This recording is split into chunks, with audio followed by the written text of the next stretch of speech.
မင်္ဂလာပါဒီနေ့တော့ချော့ရဲ့ဆမ်မာဂါဒန်လေးကိုခေါ်ပါပါမယ်ချော့တို့နယူးဇီလန်နိုင်ငံမှာဆမ်မာဆိုလို့ရှိရင် vegetable တွေကအင်တန်ကိုမှပုံများပါတယ်ချော့ရဲ့ daily life ဆိုင်တွေထဲမှာဘဝကို agency ရာကဒီ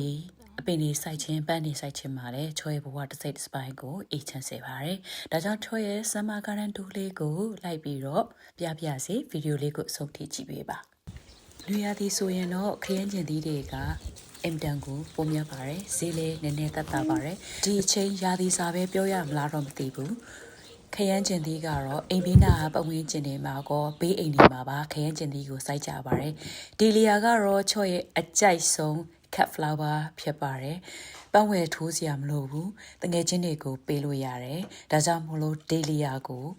အရန်ချက်ပါတယ်သူတို့က17လပိုင်းလောက်ခရဲကစပွင့်တာဖြစ်ပါတယ်ဒီလီယာကိုဘယ်လိုစိုက်လဲလို့မေးတဲ့သူတွေအတွက်သူကဥကလေးနဲ့လာတာပါ10လပိုင်းလောက်ဆိုလို့ရှိရင်ညကြီးတဲ့ချပြီးတော့17လပိုင်းလောက်ဆိုလို့ရှိရင်တော့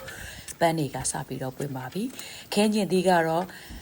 ဒီနေ့တော့ cherry tomato တွေစိုက်ဖြစ်ပါတယ်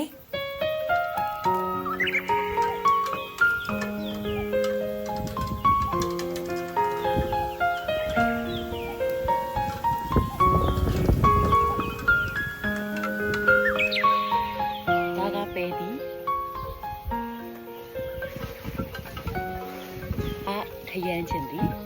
ခင်းကျင်သည်တွေအများကြီးပဲ cherry tomato တွေဒါကပေးဒါကတော့စကင်းပေါ့နော်တော်လေးကြီးအောင်ထပ်ထားတယ်ဒီနေ့ကလေဘူးသီးတွေကဘူးသီးတိတ်မဖြစ်ဘူးသီလား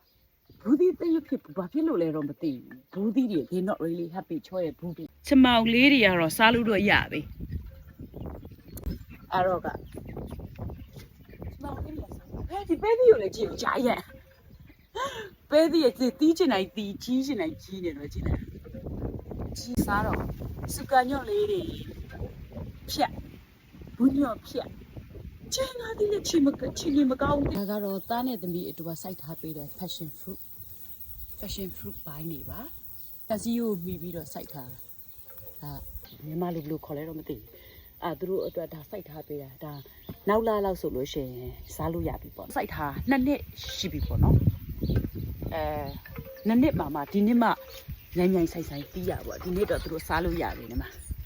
ကတော့ passion fruit ပါအဲ့တော့မုံရင်းစိမ့်ပေါ့နော်မုံရင်းစိမ့်ကကြတော့ချိုးอ่ะသူတို့တွေကခူးပေးရတယ်ခူးပေးလို့ရှိရင်သူတို့ကအသစ်ကလေးတွေပြန်ပြီးတော့ပောက်တာပေါ့နော်ချောဆိုဒီလိုမျိုးလေးတွေအရွက်ကလေးတွေကိုဖဲ့ပြီးတော့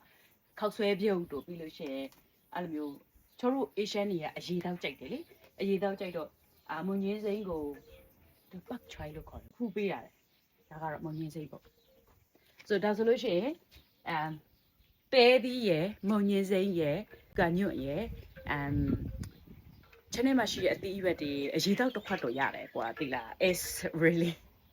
nourishing soup I love it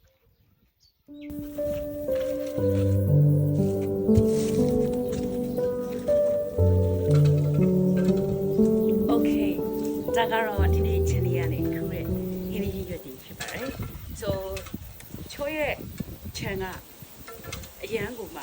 ချင်းလေးပါဒါပေမဲ့ they really go abundant a lot of fruit vegetable တွေအများကြီးထွက်ပါတယ်ဒါဆိုလို့ရှိရင်တော့ဓာတ်ပါစတွေပါဘယ်လောက်များပြောင်းပြီးဖြစ်လိုက်လဲဒါဆိုလို့ရှိရင်တော့အိမ်မှာစစ်ကူတဲ့နေ့ကြလို့ရှိရင် garden ထဲမှာဟင်းလေးတစ်ခွက်လောက်တော့ချက်ပြမယ်ဒီနေ့ကတော့ဒါလေးတွေခူးပြီးတော့ဒီကတက်တာတဲ့ထက်